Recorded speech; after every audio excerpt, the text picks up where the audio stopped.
everyone, welcome back to the Aarcadee Lounge podcast. It's been a while, but we're back with a whole new host of gaming topics to talk about. Unfortunately, Skyomi couldn't join us for this episode, but fret not, we've still got a good show lined up for you. I'm joined by my buddy Chuck today, who's as avid a Kingdom Hearts fan as I am, which is convenient since we're talking all about Kingdom Hearts today. Let's hop right into it. Welcome to the show, Chuck. How you doing? I'm doing great, my man. Doing great. It's a pleasure to have you here. You want to tell the people a little bit about yourself? Yeah, so, my name's Chuck. Generally go by ChuckMasta. Honestly, just an avid gamer all around. Big Kingdom Hearts fan, big Square Enix fan in general. And, avid fighting game fan. All right. Here's a question for you. You mentioned, you enjoy a lot of Square games, not so much just Kingdom Hearts. So before we dive into the niche, what's your favorite Square game? I know that's tough. I'm putting you on the hot seat right now at the beginning. Oh boy. Okay. I'm one of the odd ones. Final Fantasy VIII is one of my favorite Final Fantasies all time. I don't think there's anything odd about that game. Is severely underrated, and I think if there's a game that should get a remake, that'd be a good one. Absolutely. As of recently, Final Fantasy VII Remake, probably one of my favorites. 7 Remake was really good, but I didn't really like the back end of it. It gets very Kingdom Heartsy. Kingdom Heartsy, yeah, Nomura-fied, which is funny because that's what we're talking about today. Whoa, that's called a segue. So Kingdom Hearts, I want to know a little bit about your history with the series. Kind of walk me through what got you into the series.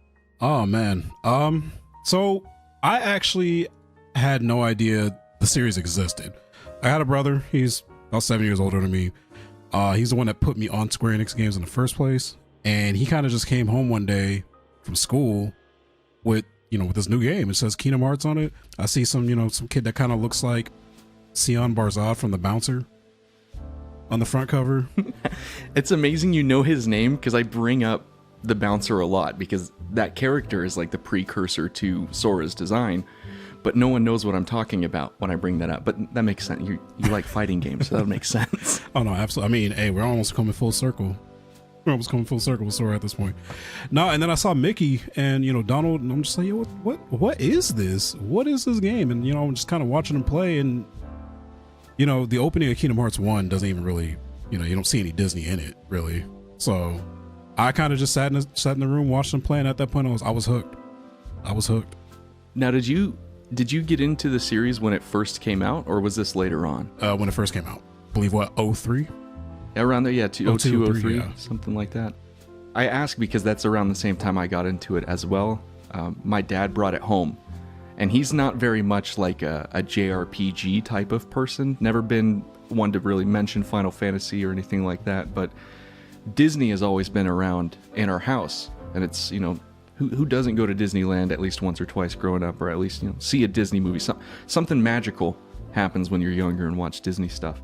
And I just remember watching this introduction with this crazy J-pop music playing, this angelic voice serenading me, something about some lyrics that didn't even make sense. I was watching some spiky-haired kid fall into the sky. I was like, this is the coolest thing I've ever seen. No, yeah, I agree. Utada's voice will forever be iconic. Yes. It will forever be iconic. Utada is Kingdom Hearts. As maybe kind of pretentious as that may sound, their music kind of guides the feeling of each individual game that they're a part of. I agree. No, absolutely. I agree. 100%. That's something really cool about the Kingdom Hearts series is it does really embody that feeling of magic. It's also very weird that Kingdom Hearts is even a thing.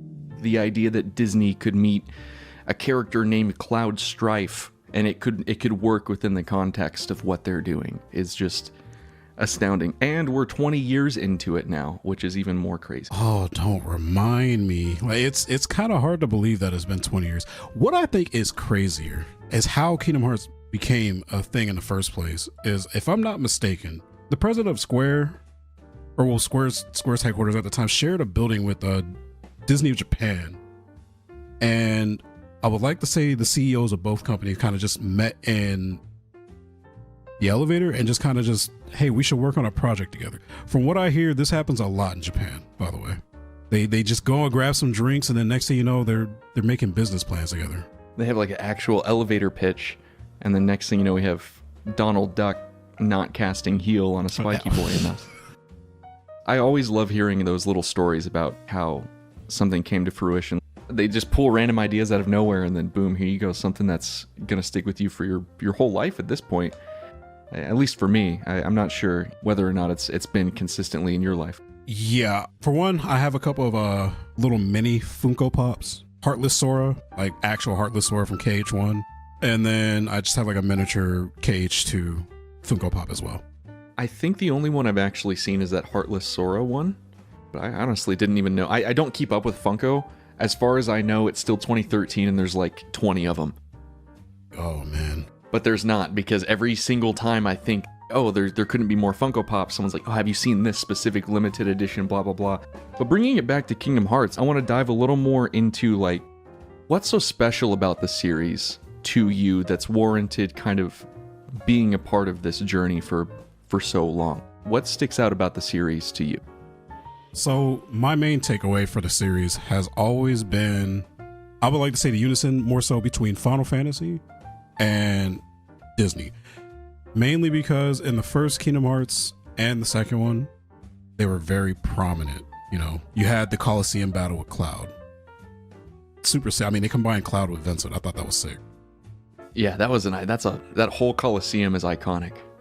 Damn, Kingdom Hearts 1 is probably the one I remember the least because I played more of 2. But I always feel like it's been the unison between Final Fantasy and Disney, as well as Yoko Shimomura's score. I came into a realization only a couple of years ago.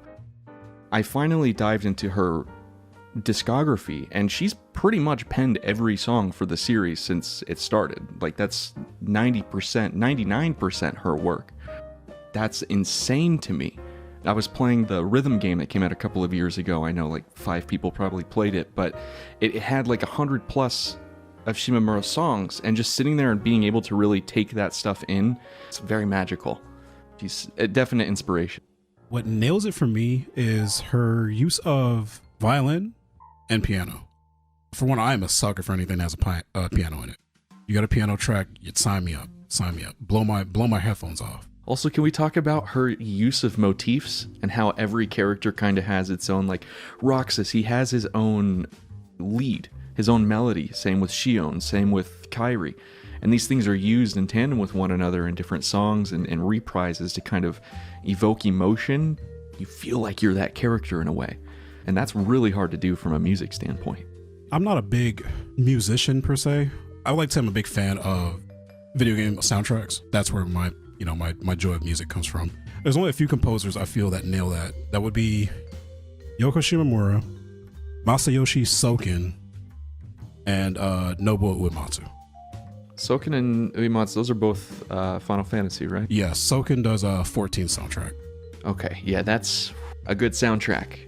Nobuo is basically just like the Japanese John Williams. Like, that dude has penned some amazingly iconic stuff. And again, getting into the music nerd stuff for just a second, if you look at the history of how he composes a lot of his music, for example, One Winged Angel, which is one of the most iconic pieces in Final Fantasy music, I think.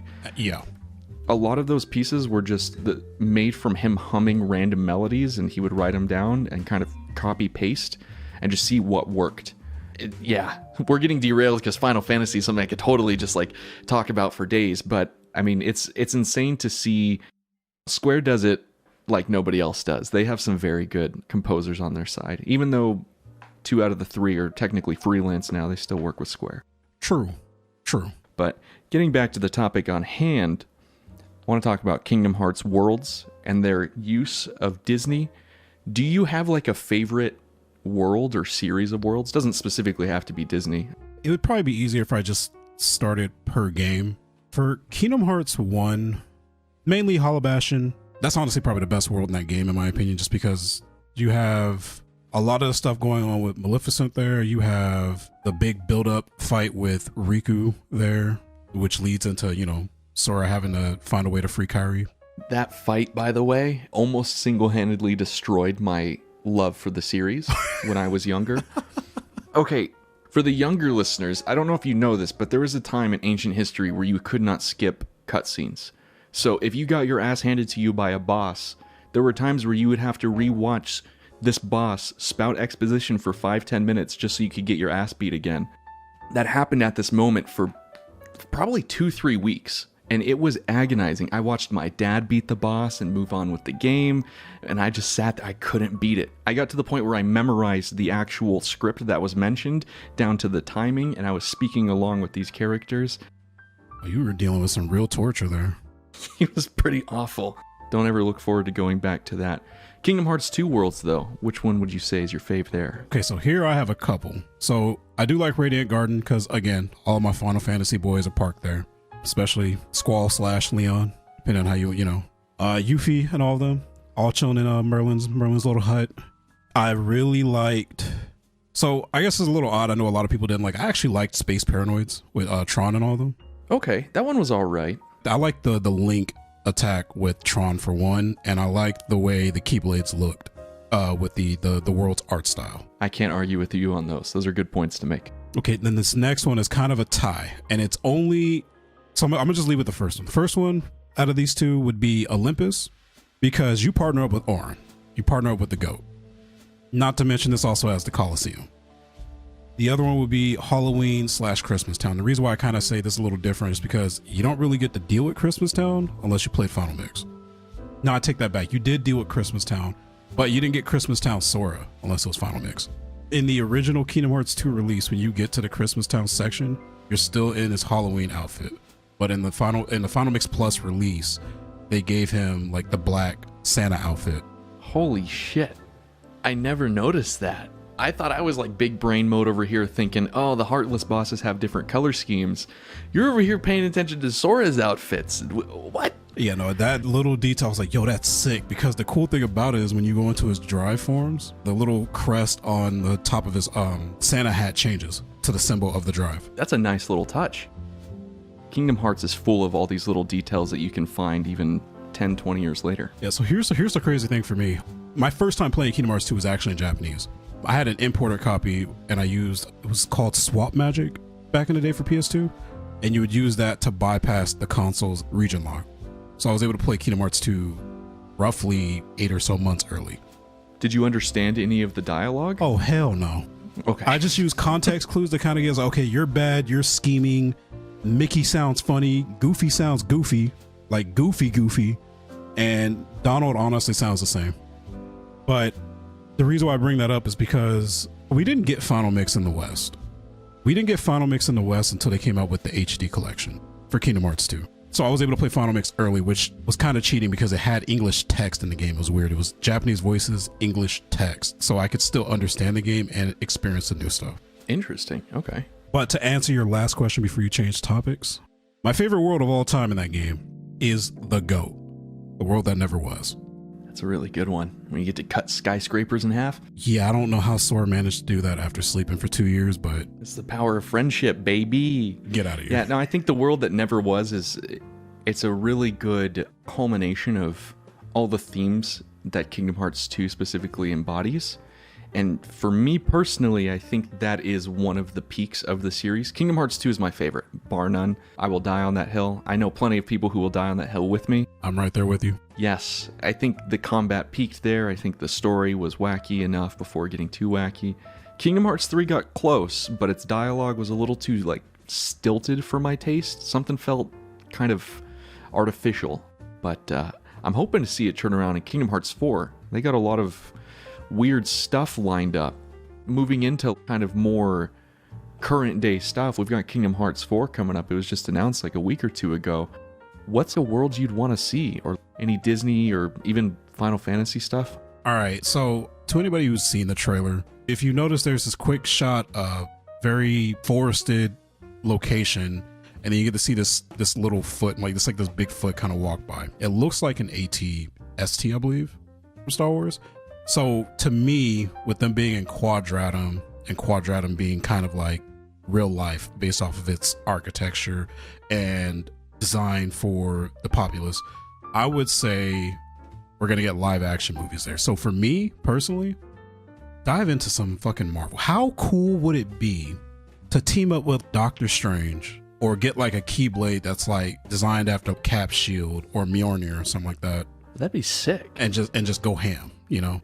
I like the shield idea too. I mean, even if they bring the systems they had from Kingdom Hearts 3 where the Keyblades now turn into guns or whatever, you just turn it into a giant shield and kind of Overwatch Reinhardt your way through the enemies. Or Look, I'm trying to hear Cap come up and say, I can do this all day. And with Sora's goofy ass being right next to him, you know? for Kyrie. But we gotta have, I don't want like that fake bargain bin Cap. I want the real deal. Chris Evans or bust. I need a Keyblade that looks like Chris Evans, just like hyper realistic. But that'd be pretty sick if you could have Sora riding on the back of, I don't know, I was gonna say Iron Man. You let him surf on Iron Man. So you could just be riding around Silver Surfer. That's not the Silver Surfer, but he's metal, same thing. Marvel would be really cool to see. Star Wars would be really cool to see as well.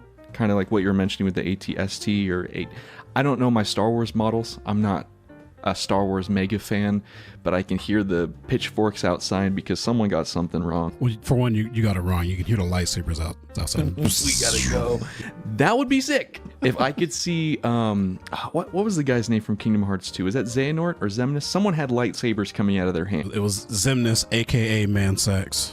You know. There we go, Mansex. He was wearing his little fuckboy hype drip, and he had his lightsabers coming out of his hands, fighting us in the Zoomies room. And I don't know, man. That'd be cool to see. Bring that back. I don't know. What if you summon Darth Vader or like Kylo Ren? He comes out all wide, shirtless. I'd pay to see that. Oh no, absolutely. I'd pay $5 for deals. Like, give me a green lightsaber Keyblade. Have the hilt, like the guard around the handle, be part of the beam. You know, on like some Kylo Ren-ish kind of thing. How he has like the Swiss Army knife style lightsaber. That'd be pretty cool. Leaning a little more into like the speculation here, I want to talk about potential spoilery, my mouth whistled pretty bad there, speculative stuff about Kingdom Hearts 4. So for listeners who haven't caught up, we're going to get into the kind of weird putting post-it notes on the wall trying to solve a murder mystery here for a second, because I want to talk about what you expect from Kingdom Hearts 4, if anything, and kind of if you see the series heading in a new direction, or maybe if you have any speculation on that. Here's the hard part about that question. I've never played the mobile games, and the mobile games plus the rhythm game are the closest tie-ins to this. So it's real hard to know what's really going on right now.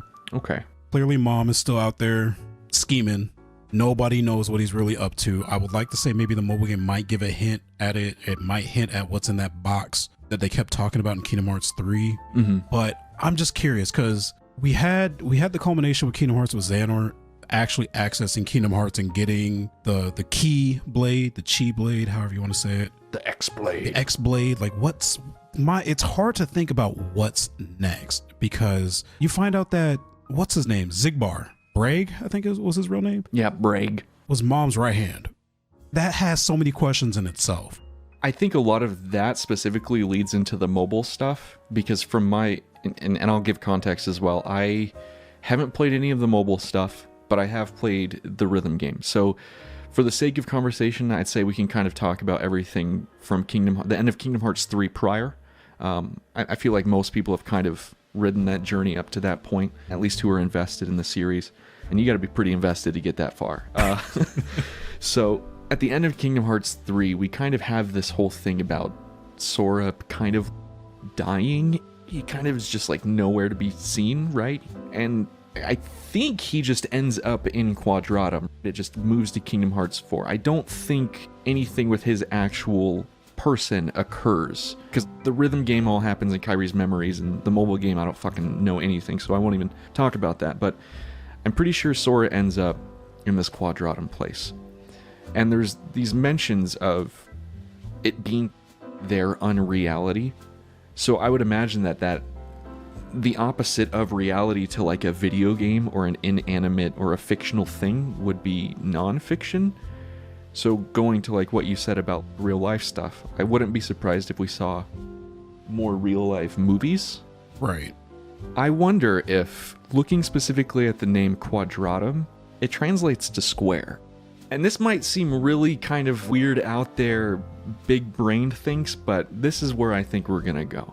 I I think we're going to move into Square's version of their Marvel Cinematic Universe, but it's going to be their intellectual property mixed with Kingdom Hearts.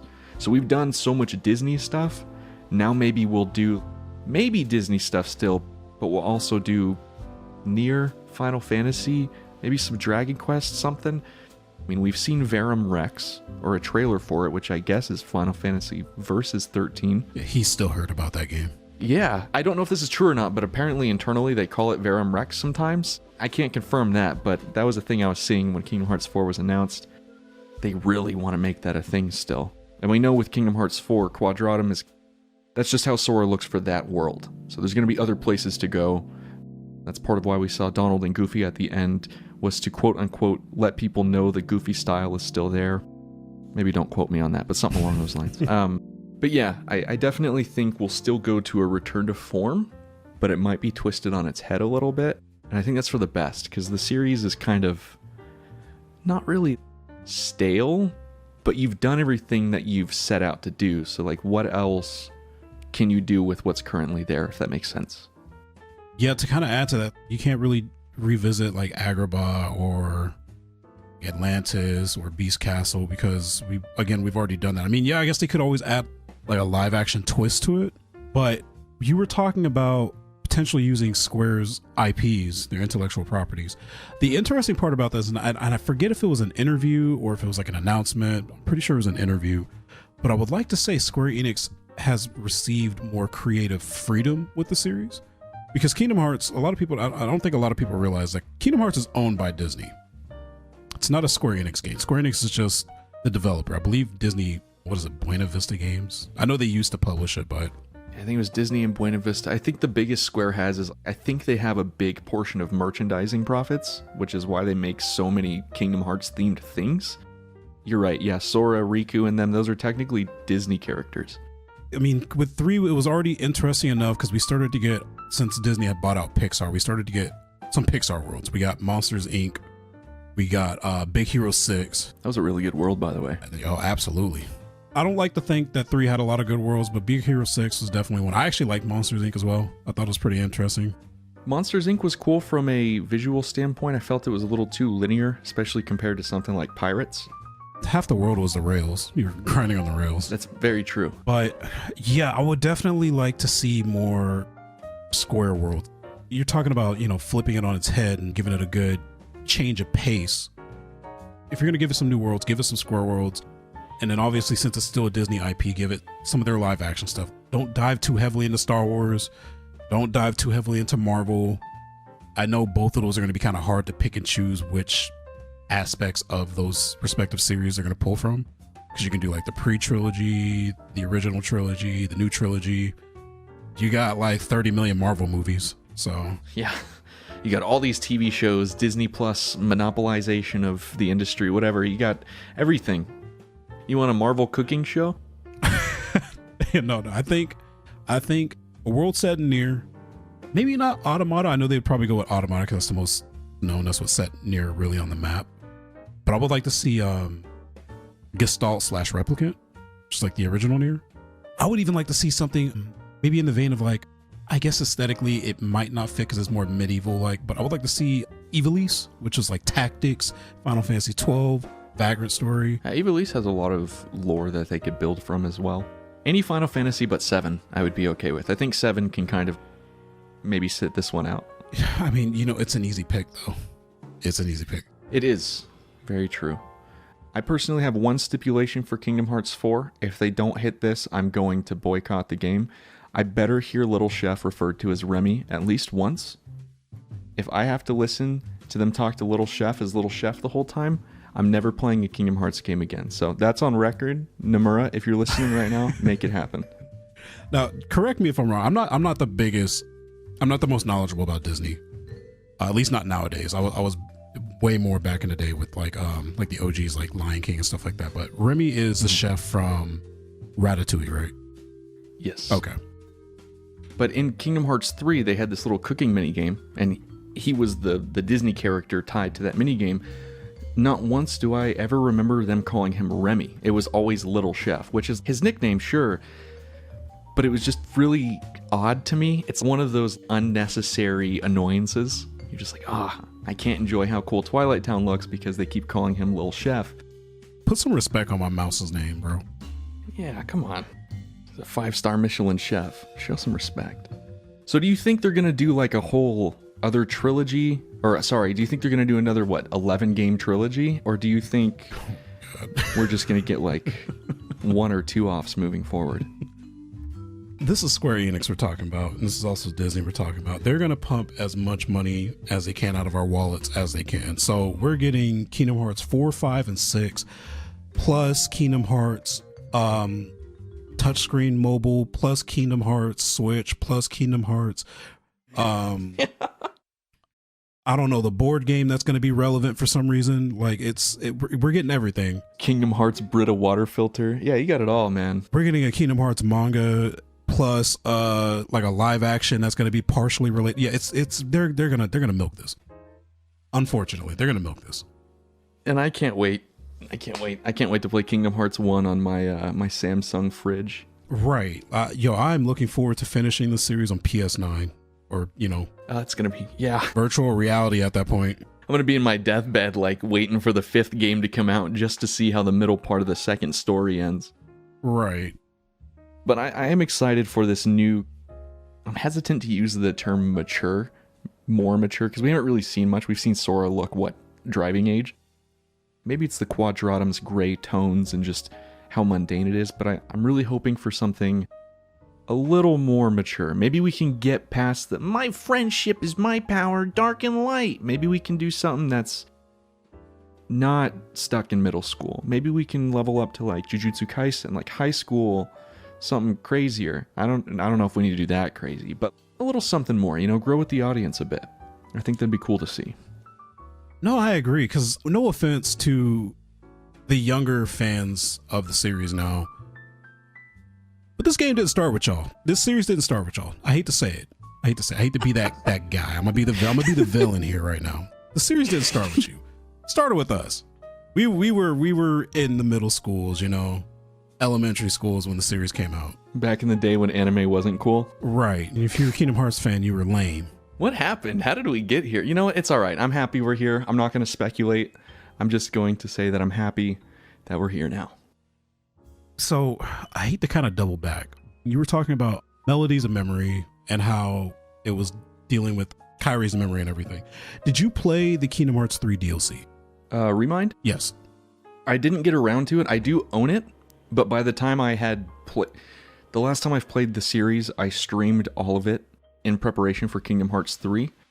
But I did it in like a 2-week span. So I played about 100 hours of Kingdom Hearts in about 2-3 weeks. And then I played Kingdom Hearts 3. And then when Remind came out, I ended up purchasing it, but never touched it because I was burnt on the series. That's fair. I don't know if you remember. You remember my buddy Kevin, right? Yeah, yes, I do. He's actually coming on for an episode pretty soon. Nice. He did a stream for the series as well leading up to 3. And I could already tell just watching the stream that by the time he got to 3D, Dream Drop Distance, he was, he was tapped out. It was Chain of Memories for me. That combat system is just atrocious. It's too RNG reliant. Did you play the original Chain of Memories or Recom? We played the Recom, the 3D one. Okay. Yeah, it's still pretty, yeah. No, I was going to say, because the DLC really gives...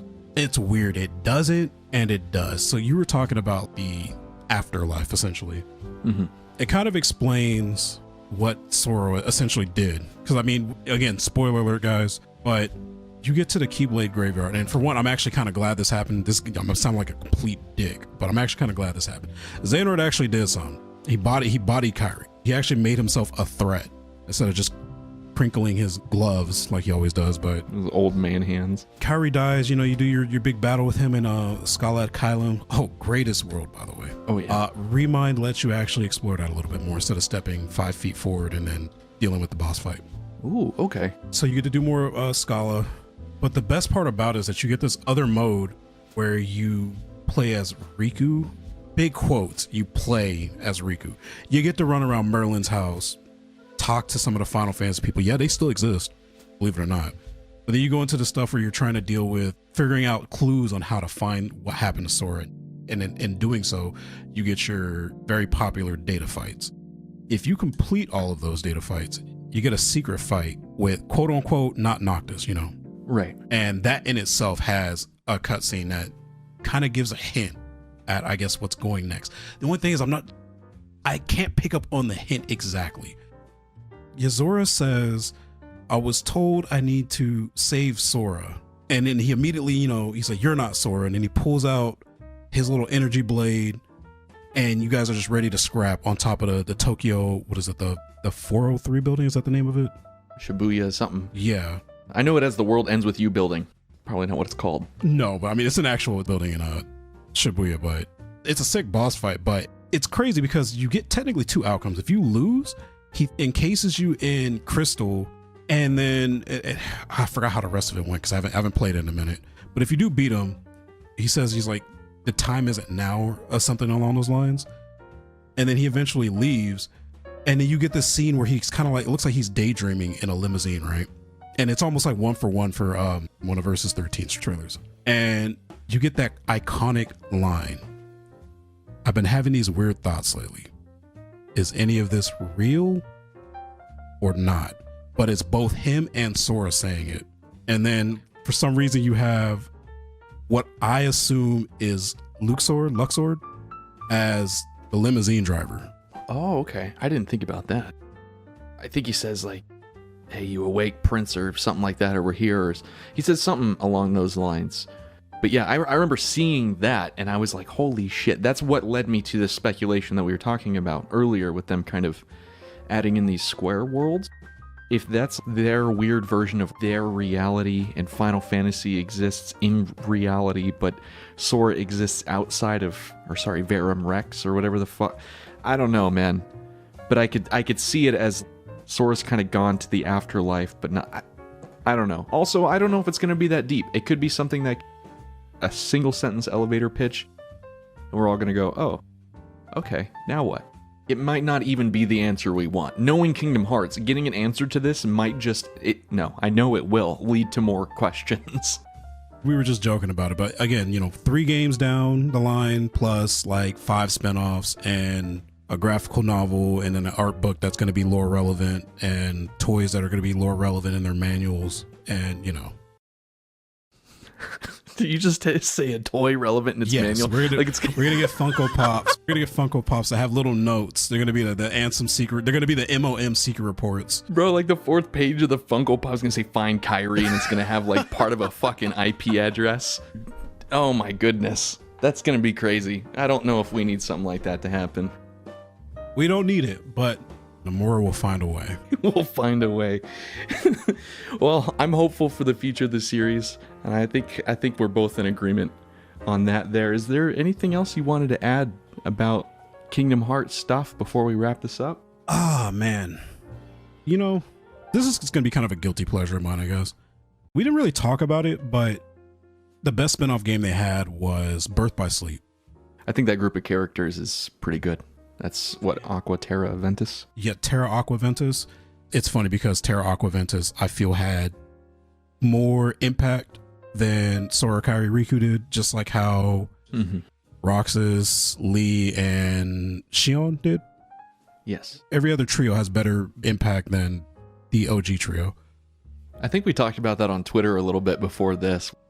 Why is the main trio like the weakest? We would have to say that for another episode, man. I can go in on that. Don't get me started. Yeah. But the reason why I bring that up is the biggest thing for Birth by Sleep that I think made the game more enjoyable for me was the fact that you had different playstyles. My biggest hope going into KH4 in 2030, 2035, is give me either A, playable Riku, and give me some actual playable Riku. I don't want 3 little quick gameplay segments where ultimately he gets bodied in the cutscene or anything. Like they did it with Dream Drop Distance. Give me some actual gameplay with Riku. Give me either his own posse, maybe have him link back up with Mickey, or have him find a new set of friends, to party with. Or like more Dream Eaters, yeah. Or honestly, for me personally, keep the Dream Eaters away. Okay. That's just me. Or go real left field and make Yozora in some form or way playable, because they're really leaning on this whole Yozora thing. You talked about how they call it Verum Rex. Nomura had an interview after the presentation of Kingdom Hearts 4 before they actually released the trailers online. And he said we were going about a bunch of different ideas and we were thinking about making Verum Rex a game or Kingdom Hearts 4. And the reason why he went with Kingdom Hearts 4 is because he didn't want the fans to sit there waiting and wondering what the hell happened to Sora. That's pretty nice. I mean, we've been already waiting, what, 2-3 years?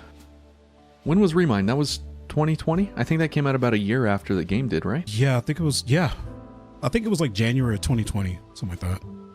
It would definitely be nice to see Yozora become playable or be around in a much more significant fashion. I, for one, would like to see Atlantica be all the worlds and just the music game the whole time. I think that would make for a fantastic game. No, but really, I think it'd be cool to see Kairi actually do... Gotcha. I'd love to see Kairi do something because she got a moment kind of like Riku's moment in her game, Melody of Memory, where she was supposed to overcome this big hardship and have this pivotal growth as a character, and then just fucking nope, Sora comes in and saves the day. And so I want to see these characters not rely on a kid who gets by just by being in the right place at the right time. I want not just luck to play a factor, because that's not relatable, just a guy who always wins. I want to relate to Riku, who went and made amends with his darkness and is now eye to eye with his past and has not only let it go, but let it wash over him and kind of rebaptize him. He's been born anew with the knowledge of the mistakes he's made and the dark places he's walked. That's so much more compelling than my friends are my power. It's more compelling than a guy that walked out when his mom was making dinner. What? She's still waiting, man. You left your mom waiting for 20 years, Sora. Hey, you know what, guys? If I could leave you with anything, just think about this. What is the Master of Masters acronym? What does that spell out? Just there you go. There you go. I'm going to wrap it up here. Okay. Thank you so much for coming on to the podcast, Chuck. I appreciate you stopping by and talking Kingdom Hearts with me in a pretty detailed degree. So I think we're at a good spot to wrap it up. Is there anywhere that people could follow you if they want to keep up with you?